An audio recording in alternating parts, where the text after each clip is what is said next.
दोस्तों नमस्कार। यहाँ बात करते हैं योग आयुर्वेद स्वास्थ्य के बारे में। किस प्रकार से अपने आहार विहार को ठीक रखा जाए, संतुलित रखा जाए, सुखमय जीवन जिया जाए। मैं डॉक्टर मनमोहन लखेड़ा आज बात करूँगा आयुर्वेद क्या कहता है भोजन संबंधी कुछ आवश्यक बातों के बारे में, जिसको अपनाकर आप तन मन से स्वस्थ रह सकते हैं के बारे में। आयुर्वेद में भोजन संबंधी कुछ महत्वपूर्ण बातें।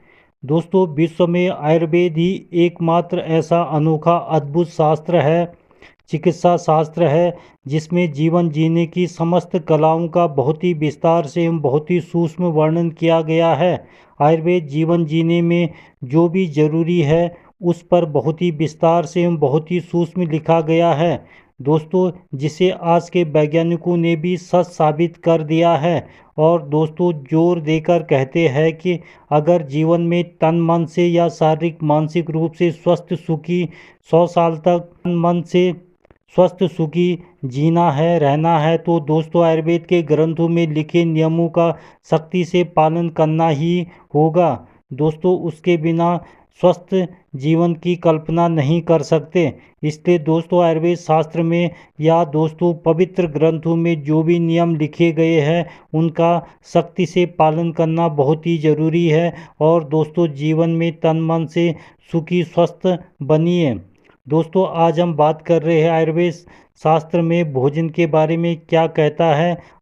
अर्थात तो दोस्तों आयुर्वेद शास्त्र में भोजन के संबंध में कुछ बहुत ही महत्वपूर्ण बातें लिखी गई है। वह क्या है और उन बातों का पालन करने से हमें क्या क्या फायदे होते हैं आदि के बारे में। दोस्तों, आप सभी अच्छी तरह से जानते हैं कि स्वास्थ्य के लिए भोजन का विशेष महत्व है। दोस्तों, भोजन के बिना जीवन की कल्पना नहीं कर सकते। दोस्तों, जीने के लिए भोजन बहुत ही ज़रूरी है। दोस्तों, भोजन में क्या क्या खाया जाए, जहाँ इस बात का महत्व है दोस्तों, वही यह जानना भी बहुत ही महत्व रखता है कि भोजन किस प्रकार और दोस्तों किन परिस्थितियों में किया जाए।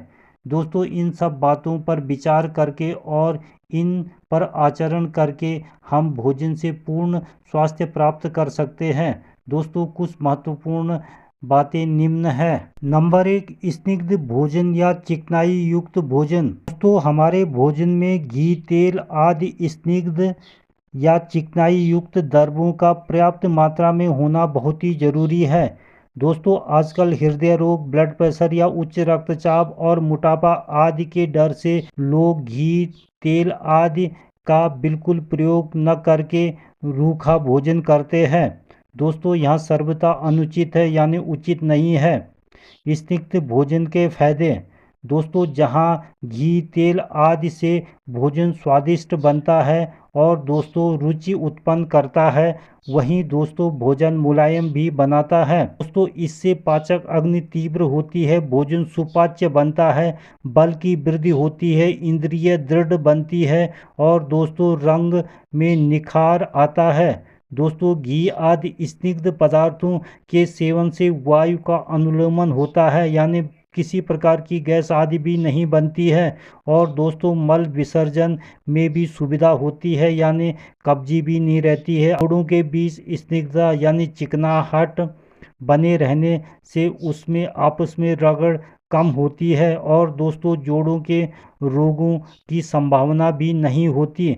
दोस्तों, आजकल रिफाइंड तेलों के प्रयोग के कारण ही जोड़ों में स्निग्धता कम होने से ये रोग बहुत अधिक फैलते जा रहे हैं, बढ़ते जा रहे हैं। अतः दोस्तों, भोजन में घी, तेल आदि स्निग्ध पदार्थों का प्रयोग करना बहुत ही ज़रूरी है। नंबर 2, ताज़ा और गर्म भोजन करिए। दोस्तों, भोजन हमेशा ताज़ा एवं गर्म ही होना चाहिए, करना चाहिए। दोस्तों, ऐसा भोजन स्वादिष्ट होने के साथ साथ पाचक अग्नि को बढ़ाने वाला, सुपाच्य और वायु का अनुलोमक होता है। जबकि दोस्तों बासी भोजन, ठंडा भोजन भारी, तामसिक और अपौष्टिक हो जाता है, होता है। नंबर 3, भोजन की सुंदरता। दोस्तों, भोजन का रंग, गंध, स्वाद तथा स्पर्श रुचिकर और सुंदर होने से देखते ही मुंह से लार टपकने लगती है, सलाइवा का सिक्रेशन होने लगता है। दोस्तों इसी प्रकार दूसरे पाचक रसों का स्राव भी अनुकूल रूप से होता है। अतः दोस्तों भोजन में रुचि बढ़ाने के लिए भोजन और पात्रों का स्वच्छ, सुंदर और आकर्षण होना बहुत ही जरूरी है। दोस्तों रोगी के लिए इस बात का और भी विशेष ध्यान रखना चाहिए, क्योंकि दोस्तों रोगी निरंतर पथ्य भोजन खाने से उसमें भोजन के प्रति अरुचि उत्पन्न हो जाती है। इस प्रकार का भोजन का रंग, गंध, स्वाद होने से दोस्तों उसकी भी रुचि भोजन करने में होगी। नंबर 4, भोजन करते समय सुंदर और एकांत स्थान होना चाहिए। दोस्तों भोजन के साथ साथ उसके सेवन के लिए स्थान भी साफ सुथरा, सुंदर, आकर्षण और एकांत होना चाहिए। दोस्तों पवित्र और सुंदर स्थान में मन शांत रहता है, जबकि दोस्तों गंदे और घृणित स्थान पर बैठने से मन में अशांति होती है। दोस्तों इसका सीधा प्रभाव भोजन के पाचन पर भी विपरीत प्रभाव पड़ता है। दोस्तों भोजन सेवन की क्रिया को एक पवित्र धार्मिक क्रिया समझकर करना चाहिए। अतः दोस्तों इस समय मन पूरी तरह से एकाग्र होना चाहिए। अतः दोस्तों भोजन करते समय टेलीविज़न, टेलीफोन, मोबाइल, लैपटॉप आदि से दूर ही रहना चाहिए। नंबर 5, भोजन करते समय मानसिक दशा। दोस्तों भोजन हमेशा शांत और प्रसन्न मन से ग्रहण करना चाहिए। दोस्तों क्रोध, ईर्ष्या, द्वेष, चिंता, घबराहट, डर आदि की मानसिक दशा में जहां भोजन का स्वाद नहीं आता दोस्तों, वहीं पाचक रसों का स्राव भी ठीक प्रकार से नहीं हो पाता। इससे दोस्तों भोजन का पाचन ठीक प्रकार से नहीं हो पाता। अतः दोस्तों भोजन करते समय किसी भी प्रकार की अप्रिय चर्चा नहीं करनी चाहिए, और दोस्तों नहीं सुननी चाहिए, और दोस्तों नहीं देखनी चाहिए। नंबर 6, भोजन का उचित समय। दोस्तों भोजन के ठीक प्रकार से पाचन के लिए आवश्यक है कि इसका सेवन ठीक और नियत समय पर किया जाए। उचित समय पहचानने के लिए कुछ बातों का विशेष ध्यान रखना चाहिए। जब भूख का अनुभव हो, पहले किया गया भोजन अच्छी तरह से हजम हो चुका हो या पच गया हो, अन्यथा दोस्तों पहले भोजन का अधपका रस और किए जा रहे भोजन का रस आपस में मिलकर दोस्तों सभी दोषों या रोगों को कुपित कर देंगे और रोगों की उत्पत्ति इससे होगी। दोस्तों पहले किए गए भोजन के डकार न आ रहे हो, हृदय और पेट में भारीपन न हो, वायु का अनुलोमन हो जाए, और दोस्तों मलमूत्र का त्याग हो चुका हो, पित्त वृद्धि का समय होने जैसे दिन के समय 12 से 2 बजे तक पर भोजन किया जाए तो दोस्तों इससे भोजन शीघ्र और अधिक अंश में पचता है, बहुत अच्छी ढंग से पचता है दोस्तों, जिसका परिणाम शरीर अधिक हष्ट पुष्ट बलवान बनता है। दोस्तों ऐसा देखने में आता है कि भोजन का निश्चित समय आने पर अपने आप ही कुछ खाने की इच्छा उत्पन्न हो जाती है, यानी भूख लगने लग जाती है। उस समय भोजन अवश्य कर लेना चाहिए, क्योंकि दोस्तों उस समय पाचक रसों का स्राव पर्याप्त मात्रा में होता है। दोस्तों यदि उस समय भोजन न किया जाए तो पित्त कुपित हो जाता है आयुर्वेद के अनुसार, और दोस्तों इसका शरीर पर बहुत ही बुरा प्रभाव पड़ता है। इसी प्रकार दोस्तों नियत समय बीत जाने पर वायु का प्रकोप शुरू हो जाता है। इससे पाचक शक्ति मंद हो जाती है, यानी पाचन करने की शक्ति धीमी हो जाती है, जिसका परिणाम दोस्तों भोजन का पाचन ठीक तरह से नहीं होता। दोस्तों यदि भूख लगने पर भी भोजन न किया जाए तो दोस्तों शरीर में कमजोरी, कृशता, अंग मर्द यानी शरीर का दर्द से टूटना, तंद्रा, सुस्ती, थकावट, अरुचि, त्वचा के रंग में बदलाव, दृष्टि में कमी यानी आंखों की कमजोरी आदि विकार उत्पन्न होने लगते हैं। अतः दोस्तों उचित एवं नियत समय पर भोजन करना बहुत ही जरूरी है।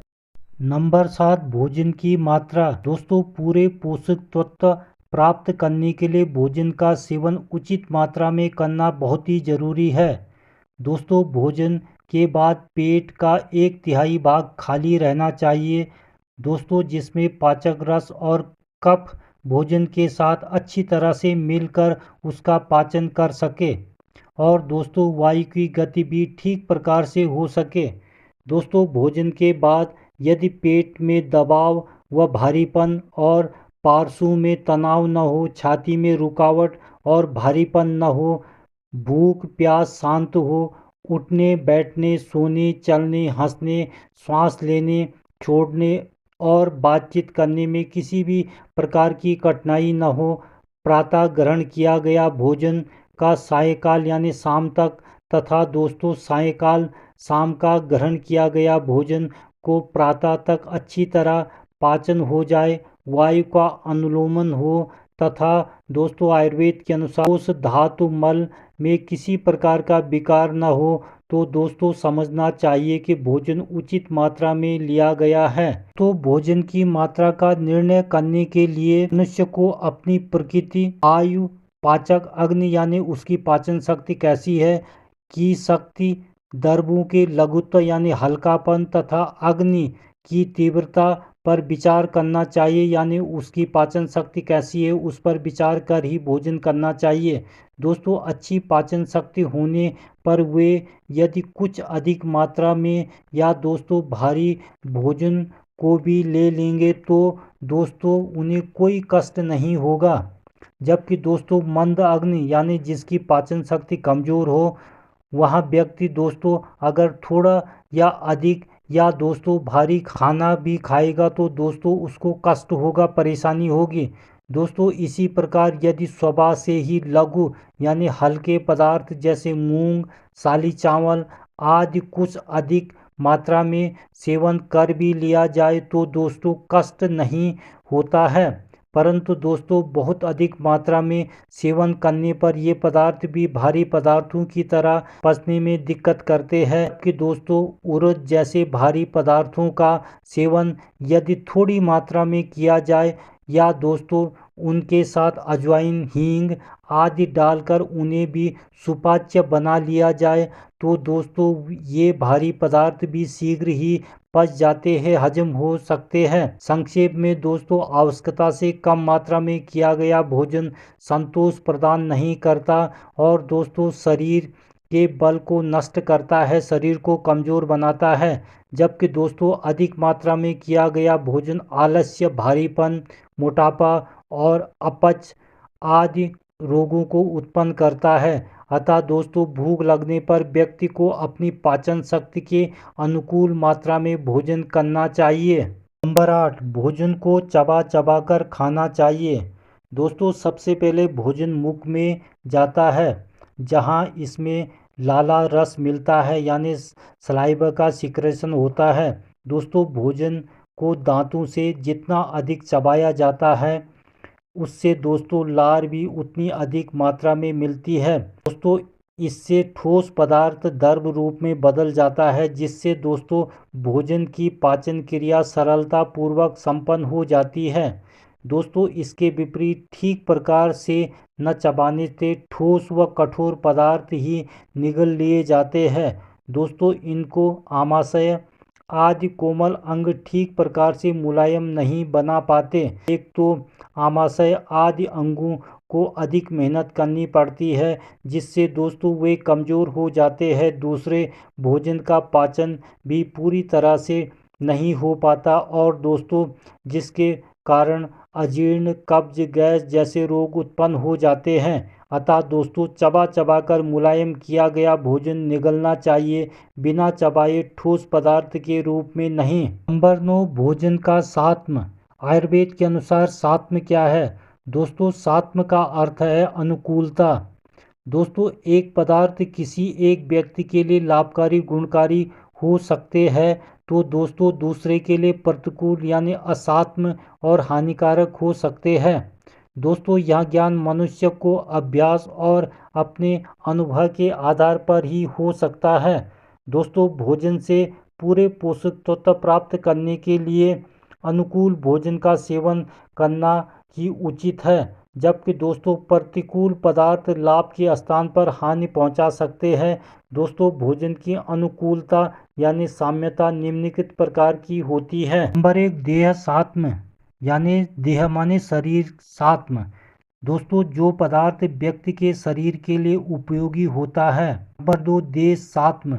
दोस्तों किसी विशेष स्थान में अनुकूल पदार्थ, जैसे दोस्तों पूर्वी स्थान पर रहने वाले लोगों के लिए सात्म, जैसे दोस्तों बंगाल, मद्रास, कश्मीर में रहने वालों के लिए चावल का सात्म यानी चावल उनके लिए अनुकूल है। नंबर 3, ऋतु सात्म, दोस्तों विशेष मौसम में हितकर पदार्थ जैसे शिशिर ऋतु में तिक्त और रूक्ष पदार्थ सात्म है, तथा दोस्तों ग्रीष्म ऋतु में गर्मी के मौसम में शीतल पदार्थ सात्म है। नंबर 4, रोग सात्म, दोस्तों किसी विशेष रोग में हितकारक पदार्थ जैसे दोस्तों ज्वर में लज्जा पेय सात्म है। दोस्तों इन बातों का विशेष ध्यान में रखकर किया गया भोजन स्वास्थ्य की रक्षा करता है और रोगों को दूर रखता है। दोस्तों भोजन करते समय यदि इन सब नियमों का पालन अच्छी तरह से किया जाए तो दोस्तों भोजन शरीर को हष्ट पुष्ट तंदुरुस्त बलवान करता है, बनाता है। तो सभी दोषों, आयुर्वेद के अनुसार दोस्तों सभी दोषों और धातुओं को स्वस्थ अवस्था में रखता है और दोस्तों मल मूत्र आदि के ठीक प्रकार से विसर्जन में सहायक होता है। दोस्तों ये सब नियम मिलकर ही भोजन की आचार संहिता कहलाते हैं। दोस्तों प्रत्येक व्यक्ति को भोजन ग्रहण करने के इस कार्य को बहुत महत्वपूर्ण और निजी कार्य समझना चाहिए। दोस्तों अपने व्यस्त जीवनचर्या में से भोजन का समय अपने लिए सुरक्षित रखना चाहिए, यानी अपने लिए विशेष समय निकालना चाहिए और दोस्तों इस व्यक्तिगत कार्य को बहुत श्रद्धा और एकाग्रता से करना चाहिए। दोस्तों इस प्रकार पथ्य और उचित आहार करने वाला व्यक्ति वैसे तो रोगी हो ही नहीं सकता, पर दोस्तों यदि किसी कारणवश बीमार हो भी जाए तो दोस्तों परहेज यानी पथ्य पूर्वक भोजन से रोग बढ़ता नहीं और दोस्तों स्वयं ठीक हो जाता है। इस प्रकार दोस्तों औषधि की आवश्यकता नहीं होती। दोस्तों इसके विपरीत यदि भोजन अच्छी औषधि सेवन तो करता है, परंतु दोस्तों पथ्य परहेज का पालन नहीं करता तो दोस्तों वह रोगी ठीक नहीं होता। दोस्तों उसकी औषधि व्यर्थ हो जाती है। दोस्तों गलत आहार विहार अपथ्य रोग बढ़ाने का कारण है और दोस्तों कारण को दूर किए बिना रोग नष्ट नहीं हो सकता। इसलिए दोस्तों कहा गया है कि परहेज करने वाले रोगी को औषधि की क्या आवश्यकता और दोस्तों पथ्य न करने वाले से रोगी को भी औषधि सेवन की क्या लाभ। इसी बात को दोस्तों दूसरे शब्दों में भी कहा गया है, नापि वैसजे व्याधि पथ्ये देव निवर्तते न तु पथ्यम विहीनस्य भेषजान सतेरपि। अर्थात दोस्तों औषधि के बिना भी रोग पथ्य पालन से दूर हो जाता है, परंतु दोस्तों यदि पथ्य का पालन न किया जाए तो दोस्तों सैकड़ों दवाओं से भी रोग नष्ट नहीं हो सकता। तो दोस्तों आज के लिए बस इतना ही। देखते रहे लखेड़ा आयुर्वेद को। चैनल को लाइक शेयर और सब्सक्राइब जरूर करिए और लेते रहिए योग आयुर्वेद स्वास्थ्य संबंधी नई नई जानकारियाँ। नमस्कार।